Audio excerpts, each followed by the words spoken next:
Muy bien. Seguimos estudiando. Había quedado como tarea acerca de unas preguntas que eran estas, ¿sí? La tarea que habíamos dejado en la última reunión eran estas, que son preguntas típicas y normales que nos pueden llegar a hacer acerca de nuestra fe, acerca de lo que nosotros creemos. Las preguntas son: ¿quién es Dios? ¿Qué es Dios? ¿Existe Dios? ¿Dónde vemos su manifestación? ¿Cómo puede existir un Dios y el mundo estar como está? Son preguntas comunes que nos pueden llegar a hacer a nosotros acerca de nuestra fe. Y dijimos que nos tenemos que preparar y aprender acerca de lo que nosotros creemos y que por supuesto tenemos que tener el apoyo bíblico para decir creo en lo que estoy creyendo. Entonces, a ver, primera pregunta, ¿quién es Dios? Acá, Belinda, ¿vos lo contestaste?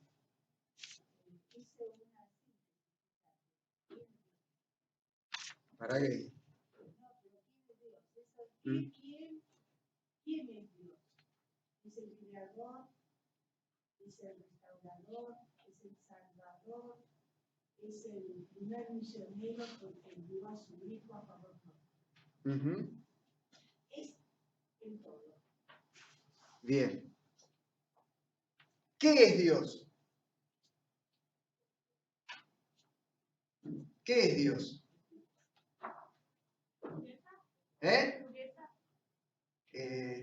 Sí, pero ¿qué es? Si vos te decís, ¿pero qué es Dios?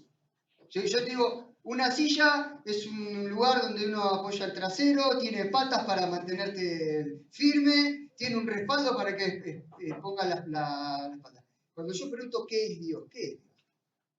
Es invisible, plural, vida, y lo más. Sí, está bien. Fíjense que lo que ustedes están dando son descripciones de las características de Dios. ¿Sí? Está claro que Dios no es igual a nosotros, eso está clarísimo. ¿Sí? Es un ser diferente. Y la primera cosa importante que nosotros tenemos que entender acerca de este Dios es que Dios es una persona. ¿Sí? Dios es una persona, es un ser que tiene sentimientos de alegría, tiene sentimientos de tristeza y tiene sentimientos y reacciones de ira. ¿Ok? Es un ser.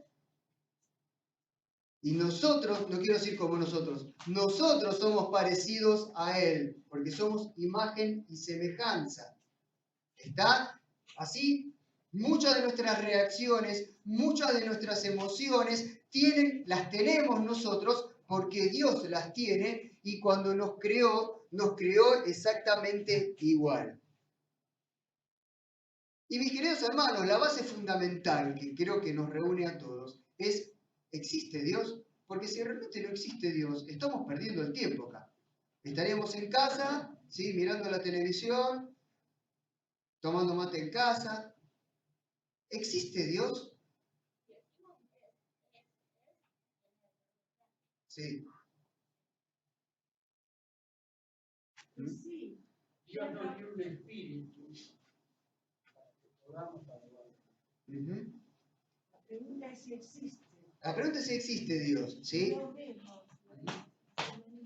Fíjense que en la serie de Moisés o de Josué, hay algo que a mí me gusta cuando muestran a los pueblos paganos, los pueblos que ellos fueron conquistando, que veían algo realmente extraño de que los judíos creían en un Dios que no podían ver. El Dios invisible de los judíos, decía. Ustedes están locos, ¿cómo creen en un Dios que no se ve? Al Dios lo tengo que ver, lo tengo que tocar. Por algo Dios hizo esto. Bueno, mis queridos hermanos, el primer punto importante que les quiero transmitir y que debemos aprender doctrinalmente es que en ninguna parte de la Biblia está registrado que Dios necesite que nosotros expliquemos su existencia. Bueno, pues claro, pero Necesitas fe. muy bien, exactamente. Si no ¿sí? tenés fe, Busquen por favor el Salmo 14.1, ¿sí? De Nacho y Janina para acá, Salmo 14.1. De Claudio para este lado, busquen el Salmo 53.1.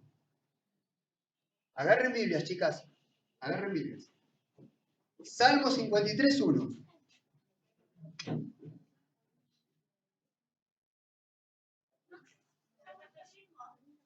¿Eh? Salmo 14.1, de acá para acá. Salmo 53.1, de acá para acá. Ahí están escritos.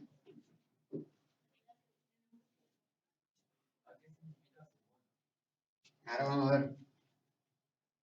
dentro de sí dicen los necios, Dios no existe. Corrompidos están, sus hechos son repugnantes. No hay nadie que haga el bien. ¿Sí? Mi versión es Sí. dice el necio en su corazón, no hay Dios. Ujú. Se han corrompido, hacen obras abominables, no hay quien haga bien. Es lo mismo. ¿Entienden? Acá la versión de 1960, ¿sí? Dice el necio en su corazón no hay Dios, hasta cantábamos coritos cuando éramos jóvenes, ¿sí? En la versión más moderna, que es la que leyó Osvaldo, dice que el corazón de los necios dice que no existe Dios, ¿sí? ¿Qué dice el Salmo 53.1? A ver, de aquel lado. Dice el necio en su corazón, no hay Dios. Se han corrompido e hicieron abominable maldad. No hay quien haga bien. Bien, mis queridos hermanos, el primer punto importante que nosotros tenemos que entender es que Dios no necesita explicar su existencia. ¿Sí? No hay, en la Biblia, no hay una parte que dice, bueno, voy a explicar por qué existo yo. Al contrario, dice que es tan obvio la existencia de Dios que solamente una persona necia puede creer que Dios no existe. Solo los necios pueden creer que Dios no existe. ¿Qué significa una persona necia? ¿Qué es una persona necia? ¿Qué es un necio?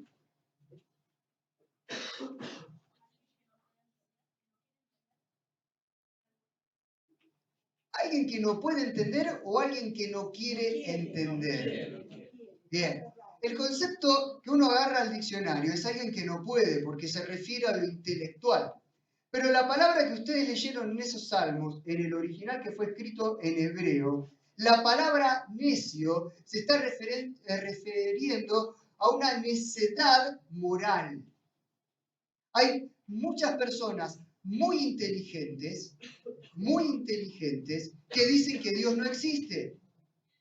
No tiene que ver con un problema intelectual, sino que tiene que ver con un problema moral. Por eso está buscando Ujú, la esencia del mundo. ujú. Ellos estaban diciendo que la prima, Sí, sí. y no quieren entender que todo esto, Exactamente. Sí. el hombre lo hizo Dios.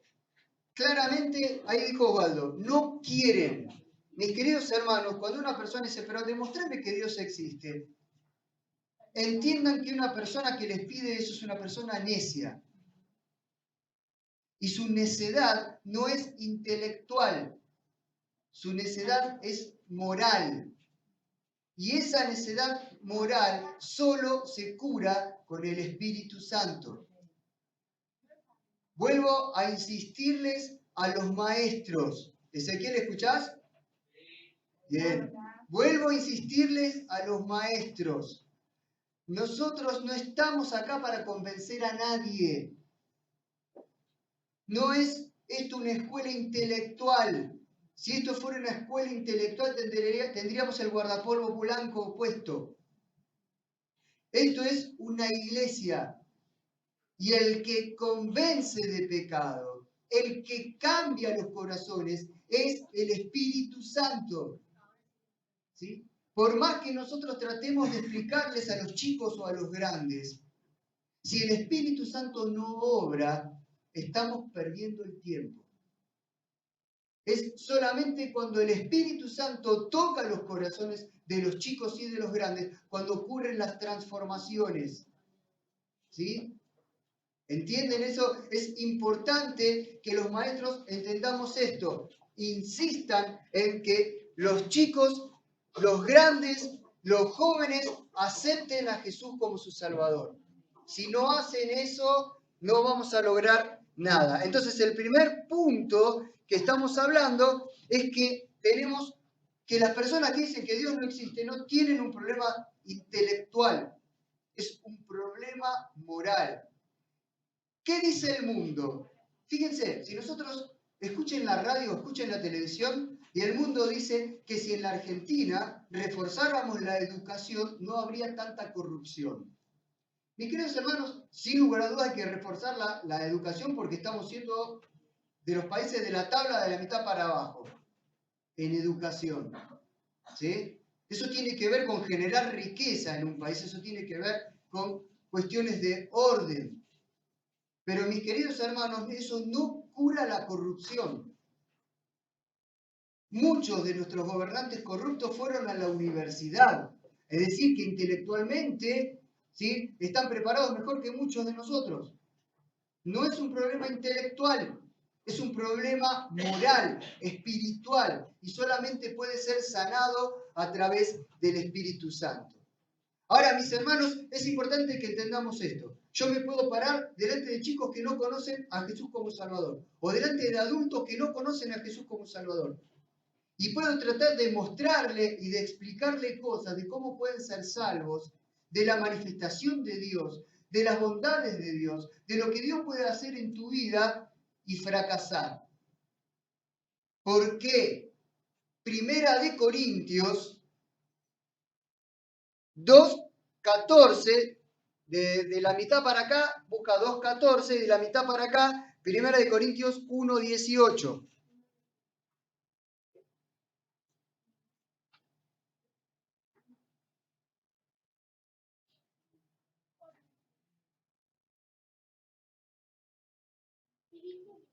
Primera de Corintios 2:14. Por favor.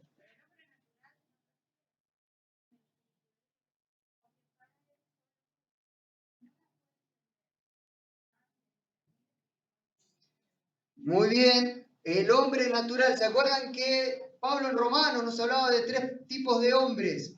El hombre natural es el que nace de una mujer, vive toda su vida sin jamás recibir a Jesús como Salvador. Para ser natural no hay que hacer absolutamente nada. ¿Está? Y se va a morir y va a ir al infierno porque no aceptó a Jesús como Salvador.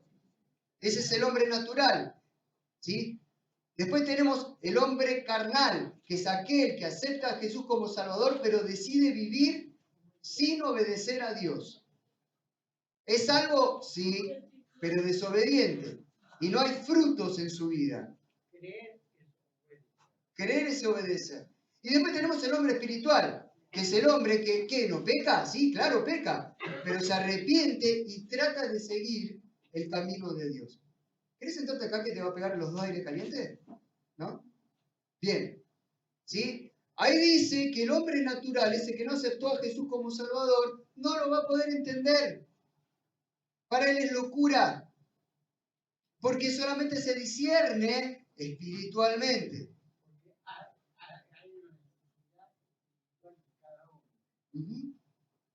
No quiere oír. Exactamente. La voluntad del hombre en sí es totalmente. Tal cual.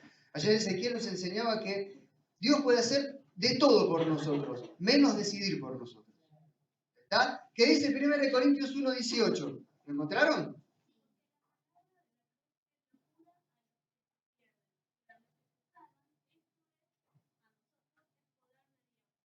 ¿Sí? Cuando Pablo comparecía ante los romanos, ¿sí? ¿Cómo se llamaba el rey? Ahora se me fue el nombre. Le decía, vos estás loco, Pablo. Las muchas letras te han vuelto loco. Y yo les pregunto una cosa, ¿sí? A los que somos hijos de Dios, que hemos a lo mejor compartido el Evangelio con otras personas, ¿no te dijeron que estás loco? ¿Cuántas veces te dijeron que estás loco? Un montón de veces, ¿sí? Bueno, porque para ellos es locura. Para ellos es locura. Mirá, mi querido hermano, yo te digo una cosa.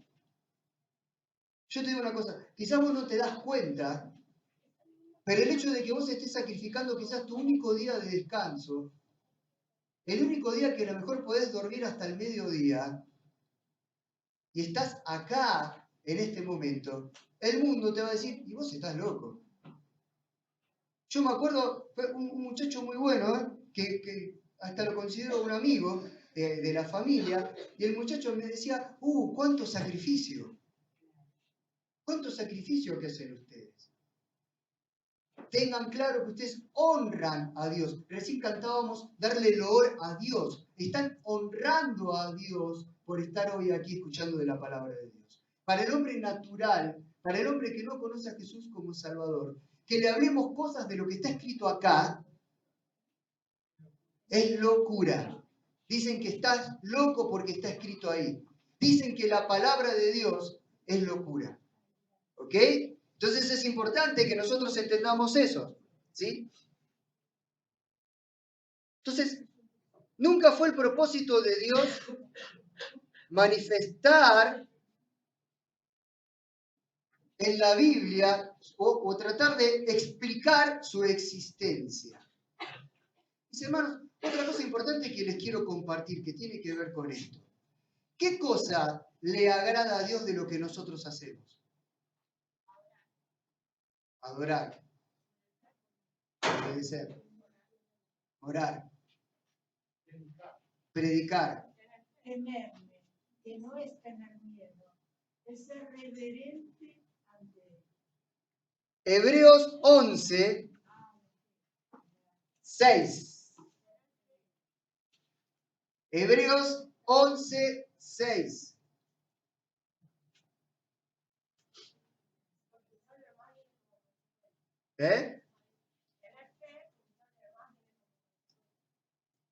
Hebreos 11:6 dice, pero sin fe es, ¿qué dice la palabra ahí? Imposible. Sin fe es imposible agradar a Dios porque es necesario que el que se acerca a Dios crea que la hay y que es galardonador de lo que le buscan.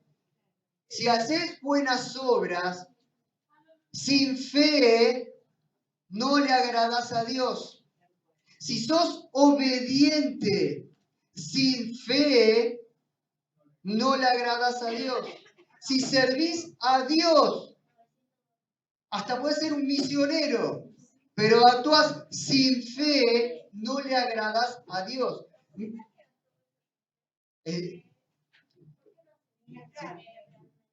Puede ser que lo hagas porque sé que es correcto, puede ser que lo haga porque me obligaron, puede ser que lo haga porque crea que a través de eso yo voy a agradar a Dios. Sí, pero lo haces sin fe. Claro que es carnal. Claro. ¿Sí? A ver. Un ejemplo. ¿Para qué vamos a juntar plata? Si nunca vamos a poder tener nuestro propio templo. Mira, somos 3 gatos locos en la iglesia. ¿Para qué me voy a parar acá adelante y decirle, hermanos, hagan una ofrenda para que podamos comprar el templo? ¿Para qué lo vamos a hacer? Bueno, ahora vamos a cantarle a Dios. ¿Sí? Ahí estaría obrando sin fe. Estoy obedeciendo a Dios y estoy obedeciendo a Dios porque estoy sirviéndole, porque ahora voy a cantarle canciones de adoración. Actué sin fe. ¿Para qué me voy a sacrificar los sábados con los adolescentes y con los niños? ¿Para qué? Fe implica que nosotros descansemos en el Señor en lo que estamos haciendo. Así como hiciste con tu salvación. ¿Vos, Cristian, estás haciendo algo para tu salvación? Tomando el té. ¿Haces algo, le agregás algo a tu fe para la salvación? No hace nada. Claro, y no tiene que hacer nada porque ella tiene fe. ¿Entienden? Él no trata de agregarle algo a la fe. Mis hermanos, lo que nos tiene que movilizar a nosotros es la fe. Y no le pongamos nosotros techo a Dios. Dios no tiene techo. Confiemos en Dios, tengamos fe en Dios, en lo que hagamos. Cuando estás agotado en el ministerio que estés, cuando estás enojado porque las cosas no salen como salen o no se dan como vos te gustaría que fuesen, ¿sí? Es el momento de actuar por fe. Es el momento de actuar por fe. Y si renegás, hacelo. Después cuando se te fue el enojo, pedile perdón a Dios y seguí adelante. Confía en que Él es el que va a hacer la obra. Tenés fe. Sin fe es imposible agradar a Dios. Por eso que para el hombre natural es locura creer que Dios existe. ¿Sí? Hay varios ejemplos. A ver, Olinda, buscame Salmo 19 del 1 al 4. Dale, gracias. Tráemelo. Daniela, busca Eclesiastés 3:11, por favor. Salmo 19 del 1 al 4. Gracias. Por favor. 19, 1 al 4. Los cielos cuentan la gloria de Dios. El firmamento anuncia la obra de sus manos. Un día emite palabra a otro día. Y una noche a otra noche declara sabiduría. No hay lenguaje, ni palabra, ni es oída su voz. Por toda la tierra salió su voz, y hasta el extremo del mundo sus palabras. Hay una canción. Exactamente. Hay una canción que cantamos con eso. A ver, ahí tenemos una gran manifestación de la existencia de Dios. Yo me acuerdo una vez, estaba en Bariloche, un lugar de esos que son, para donde mires es una postal, y yo decía, qué maravilloso esto, qué hermosura. No puedo creer que esto sea producto de la casualidad.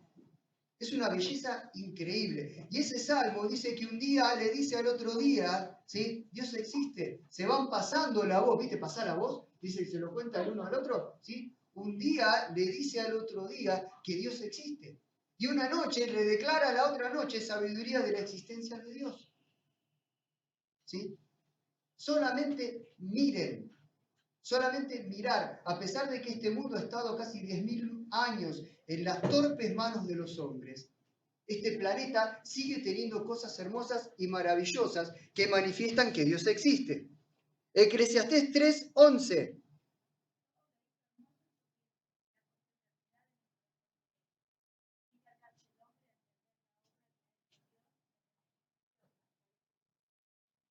Mis hermanos, esto es tremendamente importante para que se den cuenta que somos hijos de Dios y que somos seres únicos. Ustedes saben que la mayoría de los animales, cuando les llega el momento de morir, se alejan y se mueren. No están lamentándose de que se van a morir. De hecho, el resto de los animales tendrán algún momento pequeño de congoja, pero después la vida sigue. ¿Saben por qué? ¿Saben por qué ellos no padecen la muerte como lo sufrimos nosotros los seres humanos? Porque Dios, como dice ahí en Eclesiastés, ha puesto en nuestros corazones el concepto de eternidad. No existe absolutamente nada de lo creado que tenga un concepto de eternidad. ¿Saben lo que significa el concepto de eternidad? ¿Pero qué significa eternidad? Es una esperanza. Exactamente. Significa que vamos a vivir para siempre. Solamente nosotros, los seres humanos, creemos y sentimos que queremos vivir para siempre. Fuimos creados para vivir para siempre. Así nos creó Dios, porque Dios nos creó a imagen y semejanza. Solamente ocurre con nosotros. Las plantas no lo piensan así, se van a morir y listo. Los animales se van a morir y listo.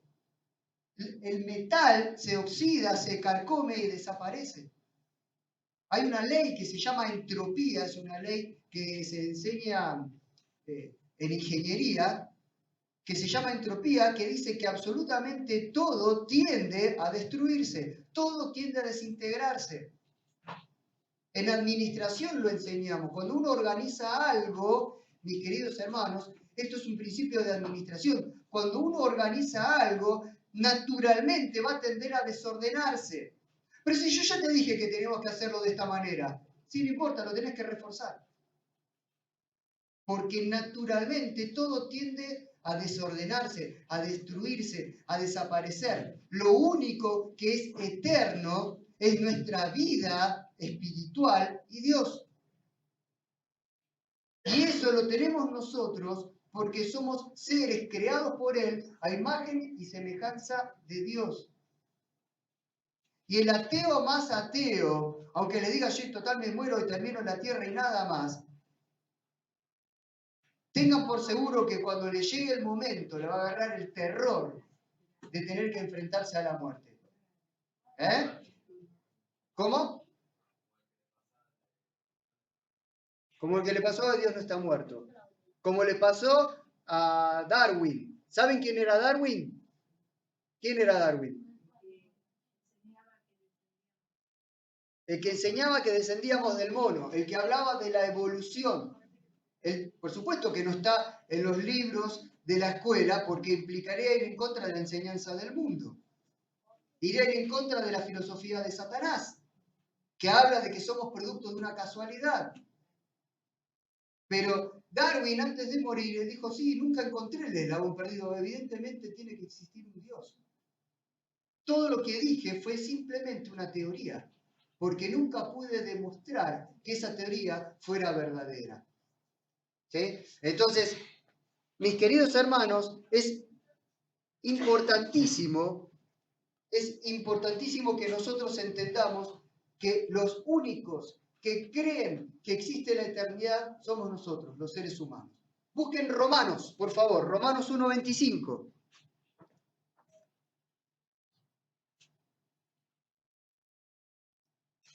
¿Pero Dios existe? Romanos 1:25.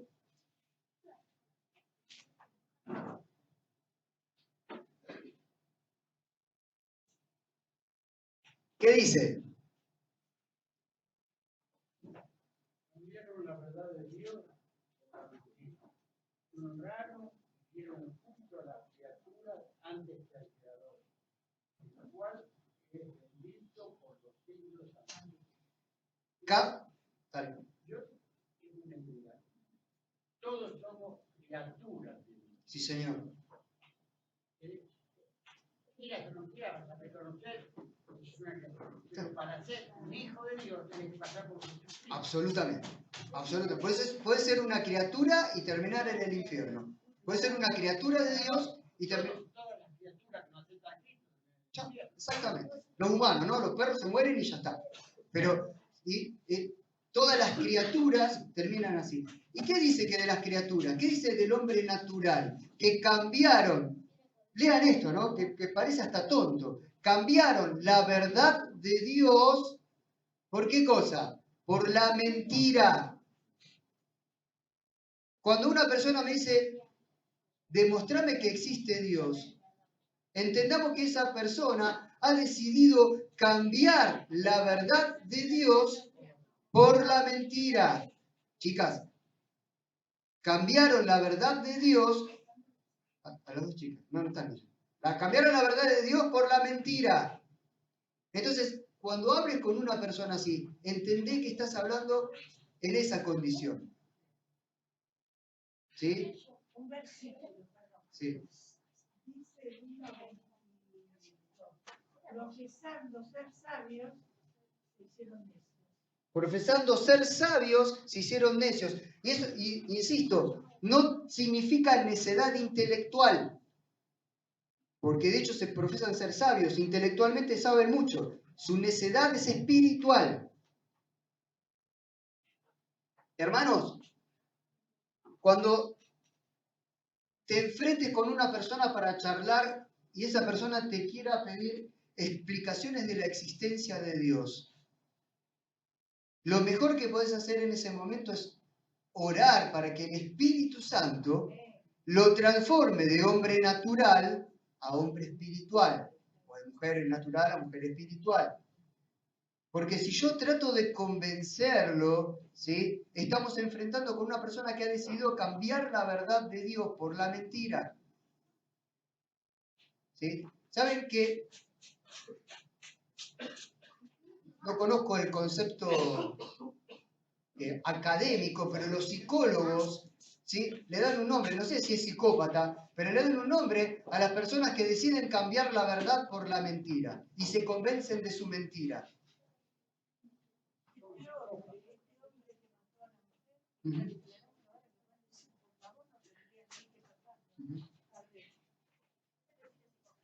Uh-huh. Bueno. Psicópata y psicótico. Miren, yo podría decir que soy una persona alta, ¿sí? Soy alto de estatura y me convenzo de que soy alto de estatura. Pregunta, ¿va a cambiar eso algo? Y si yo digo que soy alto de estatura, ¿qué opina? ¿Qué opinas vos, Ezequiel, que te digo que soy alto de estatura? Te matás de risa, ¿entendés? Entonces yo decidí cambiar la verdad por la mentira. Cuando una persona me pregunte acerca de Dios y de su existencia, entiendan eso. Entiendan eso. No se angustien, no entren en discusiones. Muestren la palabra de Dios. Pero no entren en discusiones vanas porque no tiene sentido. Una persona que ha decidido no creer la verdad, no va a creer la verdad. Va a ser como el monito. Va a ser como el monito. ¿Sí? Poco inteligente y que además se tapa el oído para no escuchar. ¿Está? Muy bien. ¿Cómo es Dios? ¿Hicieron la tarea? ¿Trajeron versículos bíblicos de cómo es Dios?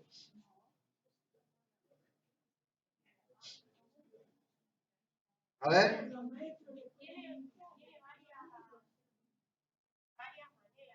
Muy bien.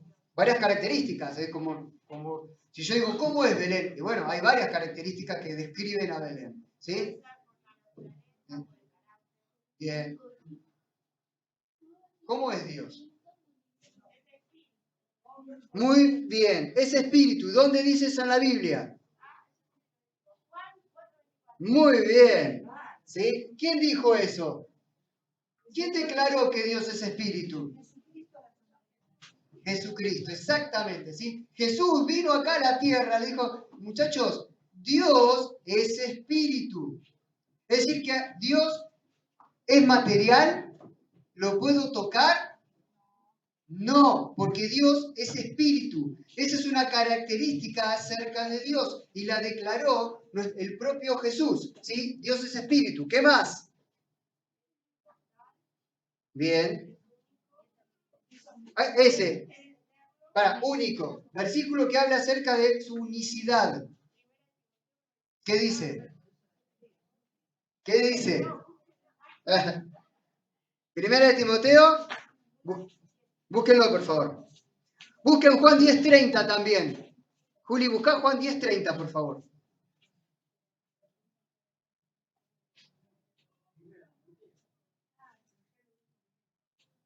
No, pero hay que buscarlo para leerlo. Primera de Timoteo, ¿cuánto? 1:17 y Julieta busca Juan 10:30. Por favor.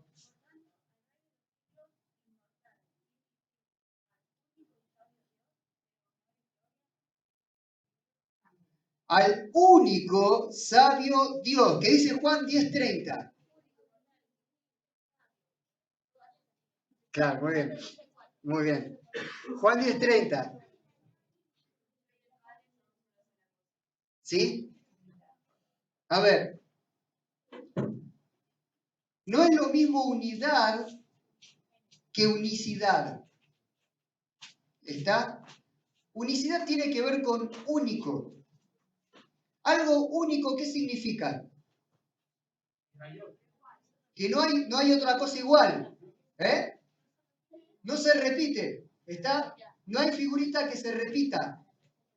Dios es único, no hay ningún ser creado que sea igual a Dios. Dios es único.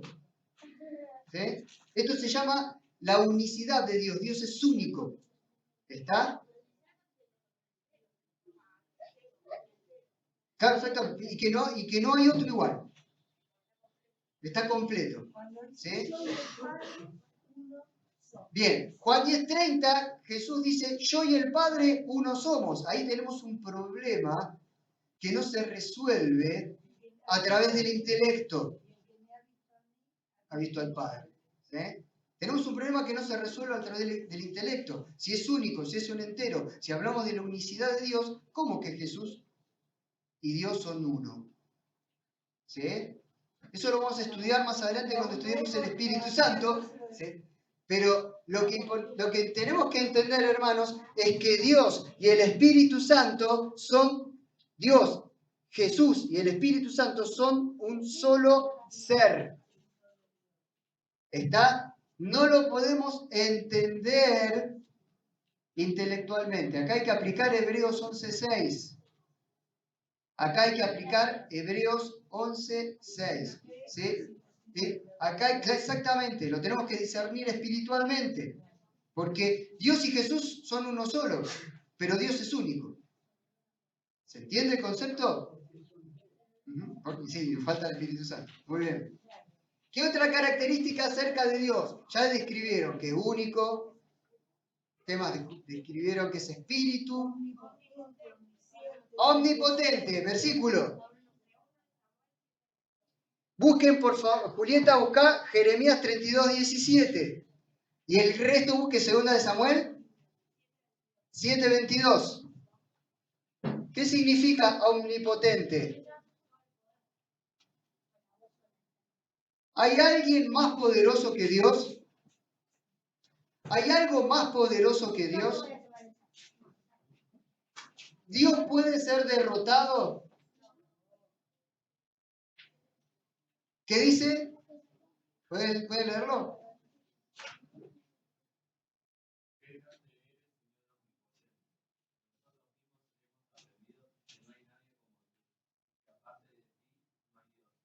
¿Sí? Ahí está hablando aparte de unicidad. Y usa la palabra omnipotente. Omnipotente, recuerden que significa que todo lo puede. ¿Qué dice Jeremías 32, Juli? Jeremías 32:17.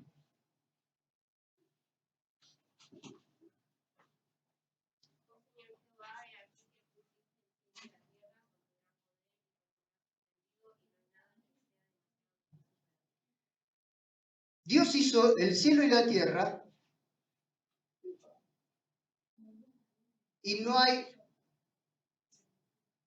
nada que sea imposible para Dios. Mis queridos hermanos, ¿estás peleando o luchando por algo? ¿Hay algo que te parece que es más grande que lo que vos podés llevar adelante? ¿Hay algo que te parece que es imposible? ¿Estás orando por la salvación de alguien? ¿Estás orando por alguna cuestión económica? ¿Estás orando por un problema de enfermedad? Por supuesto que está la voluntad de Dios, porque estamos hablando de que Dios es una persona. Y si Dios es una persona, toma decisiones, Él tiene voluntad. Esto es importante que entendamos. Nosotros no manipulamos la voluntad de Dios. Recurrimos a Dios y obedecemos la voluntad de Dios. Recuerden que Él es nuestro Dios y no nosotros el Dios de Él. ¿Entienden la diferencia? Si Él es Dios, yo debo aceptar su voluntad y obedecer. Si yo manipulo y tuerzo la voluntad de Dios, el que es Dios soy yo. Y Él me obedece a mí. ¿Entienden la diferencia? ¿Sí? Yo no manipulo la voluntad de Dios. Cuidado, cuidado, hermanos, con aquellas personas que se dicen ser siervos de Dios y que le dicen que le tuercen el brazo a Dios y le hacen hacer a Dios lo que ellos quieran. Porque eso no es bíblico. Pensar eso es pensar que Dios no es todopoderoso. Pensar en eso es pensar que Dios no tiene voluntad. Yo no le tuerzo el brazo a Dios, yo no fuerzo la voluntad de Dios. Y quizá la voluntad de Dios es que si estoy enfermo de algo, que no me sane. ¿Y eso significa que Dios no es todopoderoso? No, fue su voluntad. Fue su voluntad, no se los puedo explicar. No tengo una explicación. Pero lo que puedo decir sí que es la voluntad de Dios. Porque Él tiene voluntad. Y eso no lo hace menos poderoso. Y debemos saber ocupar nuestro lugar. Nuestro lugar es que nosotros somos las criaturas salvadas y siervas de Dios. No manipulamos la voluntad de Dios. Hebreos 11:6. A veces la fe la tenemos que poner para que Dios conceda lo que nosotros le pedimos. Otras veces, mis queridos hermanos, la fe la tenés que poner en marcha para que aceptes la voluntad de Dios, aun cuando no coincida con la tuya. ¿Me expliqué? ¿Me expliqué? Fe no significa que Dios me va a hacer todo lo que yo quiera. Fe es que creo que Él puede hacer esto que le estoy pidiendo, pero también fe es aceptar la voluntad de Dios. ¿Saben qué pasa? Que también nuestro problema es que muchas veces rápidamente nos convertimos en animalitos. Andamos como los monitos, como los chanchos. Nos revolcamos en el chiquero y nos olvidamos del concepto de eternidad. Entonces, si estoy enfermo y tengo que vivir los próximos 30 años que pueda llegar a vivir acá en la tierra, voy a renegar de Dios porque tengo que vivir 30 años enfermo. Y me olvido de que voy a vivir una eternidad, 30 años contra la eternidad. Y me concentro en los 30 años. Igual que los perritos, igual que los chanchos, como las cucarachas. Sé vivir solo el momento y me olvido de que tengo un Dios todopoderoso que me va a hacer vivir una eternidad. Todopoderoso. ¿Qué más? Sí. Dale, claro. El Salmo 91. Señor, nos has sido refugio de generación en generación. Antes que naciesen los montes y formasen la tierra y el mundo, desde el siglo y hasta el siglo, tú eres Dios. Desde el siglo y hasta el siglo. Es lo mismo decir eternamente. ¿Sí? ¿Cómo es Dios? ¿Qué otra característica más tiene nuestro Dios? No cambia. Tiene que ver con el concepto de eternidad, ¿verdad? Queridos hermanos, cuidado con ese concepto. ¿Sí? Porque uno enciende la radio y escucha que la Biblia debería actualizarse. Y debería permitir el matrimonio igualitario. Y debería permitir el adulterio. Y debería permitir que no nos congreguemos. Y en algunas ocasiones está bien matar o robar. ¿Sí? Dios no cambia. La Biblia es una sola. Y es la palabra de Dios y no cambia.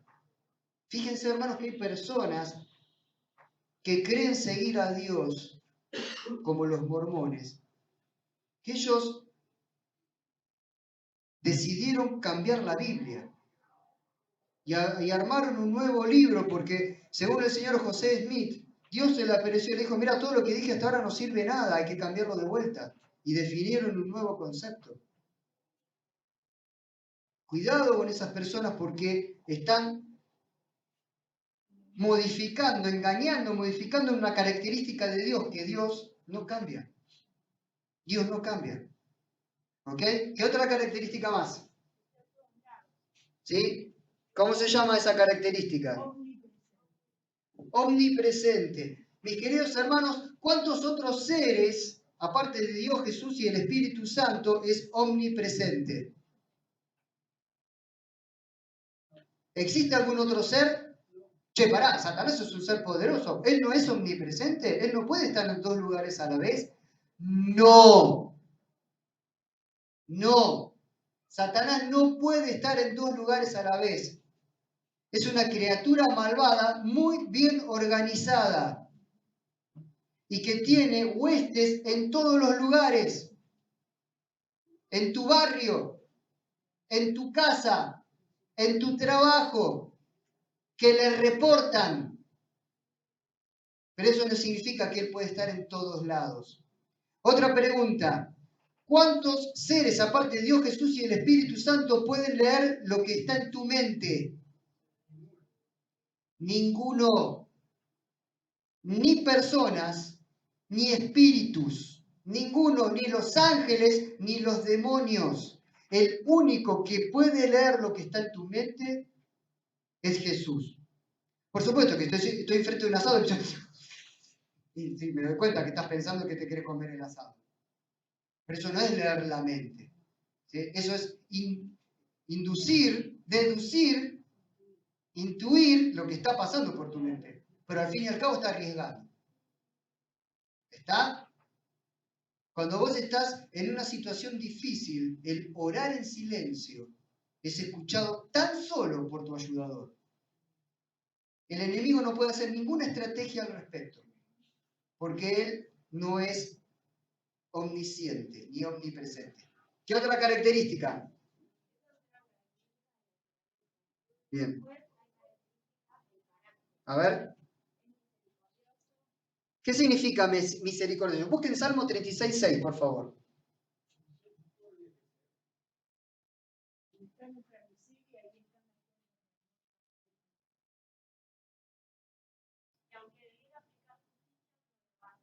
Muy bien, muy bien. ¿Sí? Hermanos, recuerden que la misericordia significa detener la justicia. El otro día leía la palabra de Dios que decía, no trates de ser tan justo en Eclesiastés. ¿Sí?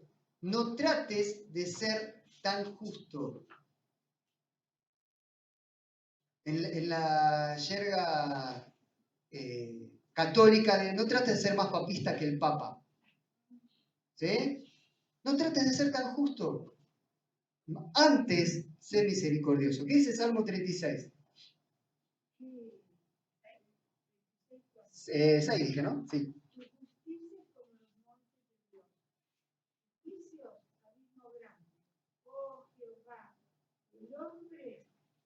Hombre y al animal conserva. ¿Mm? ¿Sí? Ay, pero el 7 es una maravilla. Dale, léalo. Cuán preciosa, oh Dios, es tu misericordia. Por eso los hijos de los hombres se amparan bajo la sombra de tus alas. Porque la misericordia de Dios echa nuestros pecados en los demás. ¿Sabes una cosa? Dios es amor. Y te ama un montón. A vos te ama. Déjame redondear y leer. A vos te ama.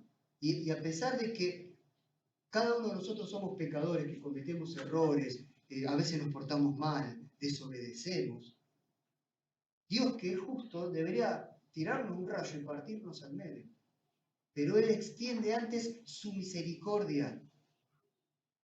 Y en vez de tirarte un rayo y partirte al medio, Él dice, yo te amo, vení que te quiero abrazar. Vení que te quiero salvar. ¿Sabés que te amo? ¿Sabés que te amo?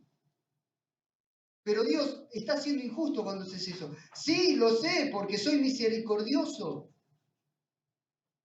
Lo sé. Pero no está siendo justo en todo. Lo sé, porque soy misericordioso. Eso no significa que Dios no va a tener un día de ira y de justicia en la tierra. Pero mientras tanto te aguanta. Mientras tanto te aguanta para que te acerques a Él y te salves. Para que te dejes mimar por Él. Para que te dejes acariciar por Él. para que te dejes sanar por Él. Él detiene la justicia para extender la misericordia. Y hace eso porque otra de las características, primero de Juan 4, es que Dios es amor. Su esencia es amor. Él está hecho de amor. Las tortas están hechas de harina. Dios está hecho de amor. Dios está hecho de amor. Las hamburguesas están hechas de carne. Dios está hecho de amor. Por eso que es misericordioso. Y mis queridos hermanos, no nos confundamos. Dios tiene ira también. Lo que pasa es que cuando Él está enojado, decide poner la pata en el freno a su ira y saca su misericordia. Y saca su misericordia. Sí, Belén, perdóname, ¿qué querías leer?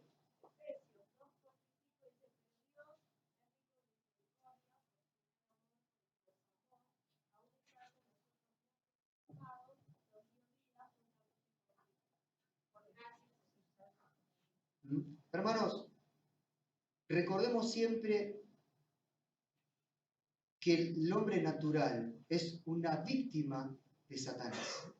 Ayer tuvimos un problema con el vecino de al lado. Se nos quedó una pelota arriba, los nenes tiraron algunas piedritas, esas chiquititas, el tipo se enojó, nos empezó a insultar y revolvió 2 cascotes grandes. Tuvimos que llamar a la policía.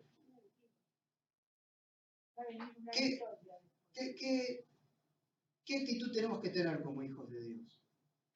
¿Pedirle a Dios maldecirlo y pedirle a Dios que lo parta con un rayo?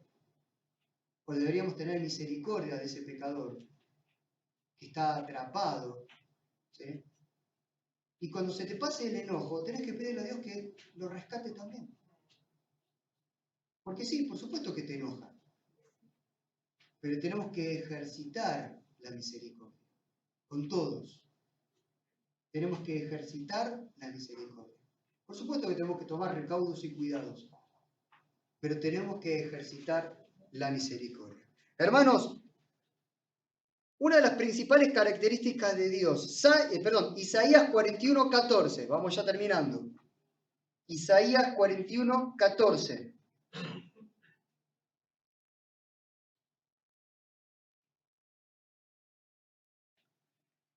¿Qué dice? 41:14.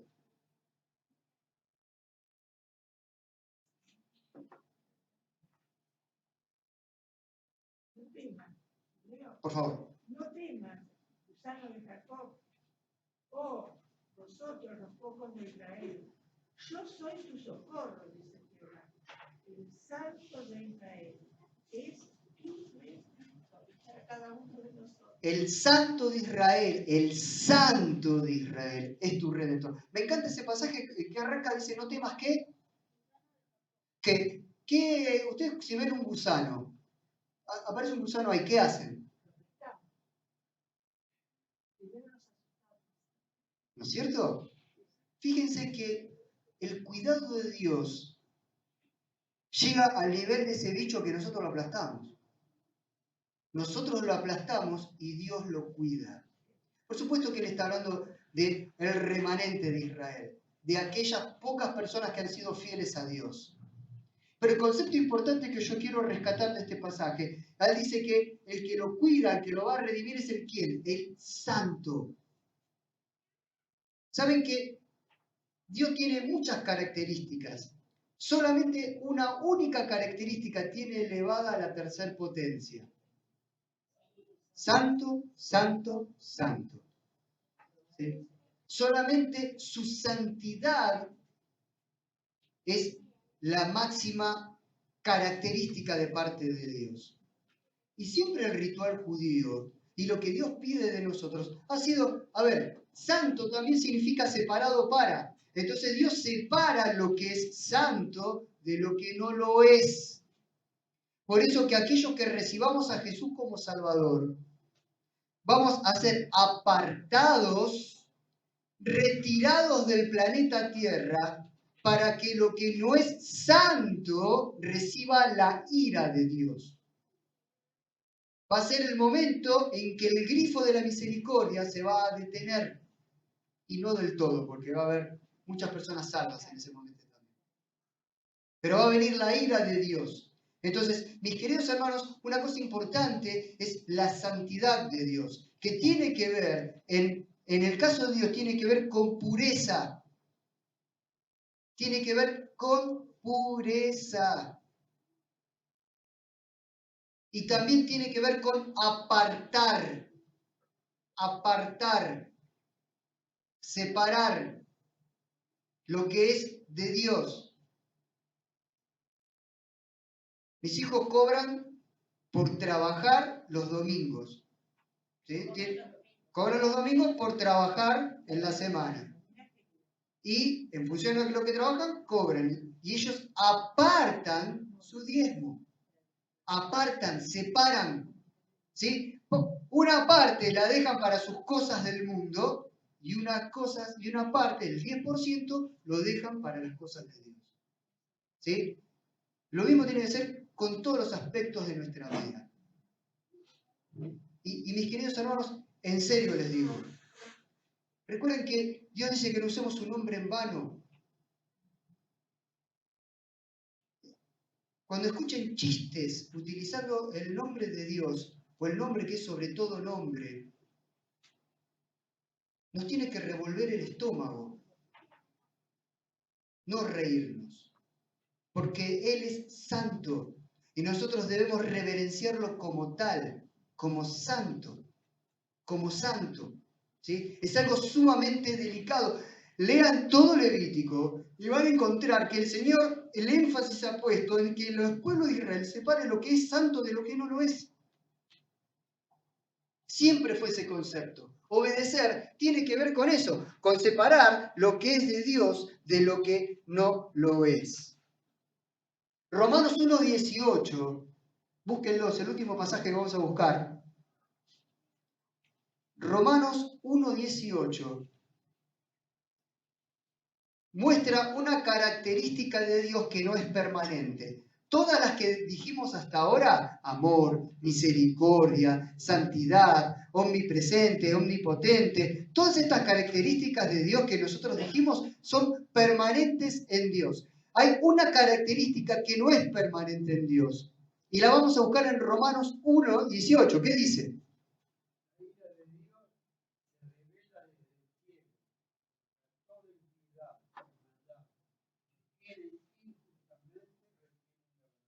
¿Sí? Va a haber un momento en la tierra, nosotros ya no vamos a estar acá en la tierra, vamos a ser arrebatados o morir, ¿sí? En donde la gente va a mirar hacia arriba, hacia el cielo, la población, todos los vecinos, todos van a mirar hacia arriba, hacia el cielo, y van a ver venir la ira de Dios. La ira de Dios es una característica que Él tiene, Él se enoja. Él se enoja. Y como pasó con Sodoma y Gomorra, esas dos ciudades, va a pasar con todo el planeta. Sodoma y Gomorra ha sido una pequeña manifestación de lo que Dios va a hacer. Él se enoja. Para con nosotros extiende su misericordia, pero para con el mundo, la misericordia está expresada en haber enviado a su Hijo a morir por ellos y esperar hasta el día de la ira de Dios. Y va a manifestarse. Pero Dios se enoja y no es una característica que le dure siempre. ¿Sí? Airaos, pero no pequéis. Dios se enoja. Jesús, ¿sí?, le pegaba con látigo a los tipos que estaban vendiendo cosas en la puerta del templo. Se enoja. ¿Sí? Y Jesús es lo más cercano que nosotros podemos ver, aparte de nosotros, de una manifestación de Dios. ¿Sí? Entonces, cuidado también, hermanos, porque provocar a Dios no es buen negocio. No es buen negocio. Para terminar, Dios es todo eso. Y Él podría ser un Dios lejano y nosotros podríamos no tener nada que ver con Él. Él podría haber enviado a Jesús a morir en la cruz y dice, che, más que esto, ¿qué quiere? Y tendría razón. Pero él ha decidido, y esto lo manifestó el Señor Jesús, Él ha decidido tener una relación especial con nosotros. Estamos hablando de Dios. Y la relación que Él quiere tener contigo es la relación de un padre amoroso, que decide cuidarte, que decide amarte, que decide protegerte, que decide bendecirte. ¿Sabés que un día vas a ser vos glorificado? ¿Saben? Yo estoy muy agradecido a Dios por su misericordia en mi vida, en muchas cosas. Una de las cosas que agradezco es el hecho que Él me haya permitido servirlo como pastor. Ese día que nos reunimos acá, mis hermanos, el amor de ustedes, el cariño de ustedes, el reconocimiento de ustedes, me hizo sentir, yo sé que el orgullo es pecado y me arrepiento, pero me sentí, yo después le contaba a Daniela, me sentí como un poquito de lo que va a ser el día que estemos frente a su presencia. Porque la palabra de Dios dice que vos y yo, un día vas a ser glorificado juntamente con Cristo. ¿Sabes lo que significa glorificado? ¡Qué buen laburo que hiciste! El Señor Jesús, te felicito. Fuiste un fiel siervo. Mirá lo que te aguantaste. Mirá alrededor cuántos salvos hay por los que vos hiciste. ¿Ves todos esos? Tienen que ver por lo que vos hiciste. Y Él te va a glorificar. Y mientras estás aquí en la tierra, Él te va a cuidar y cobijar como un padre. Pero no como un padre malo. Un padre que no se preocupa por vos, sino como un padre totalmente amoroso. Él permitió adoptarnos a nosotros. Yo creo que somos el tercer orejón del tarro, ¿no? Porque es su primer hijo, por supuesto, Jesucristo. Los segundos hijos son los israelitas. Y nosotros como último orejón del tarro fuimos incluidos. No importa que haya sido el último orejón del tarro. Los últimos serán los primeros. Y Él te ha adoptado a vos como tu hijo. Y Él es tu papá. Y es mejor papá que tu papá. ¿Sí, Juli? Es mejor papá que tu papá. Es el mejor padre que puedes tener. Y Él te adoptó. Entonces, la primera característica, la más importante que nosotros tenemos que reverenciar a Dios, es que Dios es nuestro Padre. Dios es nuestro Padre. ¿Ok? La semana que viene, nuestro amparo y fortaleza. Papito querido, dice la Biblia. Papito querido. Tarea para la semana que viene. Dios Hijo. Dios Hijo. La segunda persona de Dios. Entonces otra vez. ¿Quién es? ¿Qué es? ¿Ok? Tarea para el hogar. ¿Quién es Dios Hijo? ¿Qué es Dios Hijo? ¿De acuerdo? Vamos a orar. Gracias, Padre, te damos por tu palabra y gracias porque nos adoptaste. Gracias porque somos tus hijos. Hoy estamos aquí reunidos, Señor, adorándote por ello. Y te pedimos que nos bendigas y que nos ayudes a recordar quién es nuestro Padre espiritual, quién es nuestro Dios, en todas las situaciones y circunstancias. Padre del cielo, si hay alguien hoy aquí que no te ha recibido, que no ha recibido a Jesús como Salvador, te ruego que tu espíritu lo convenza de pecado.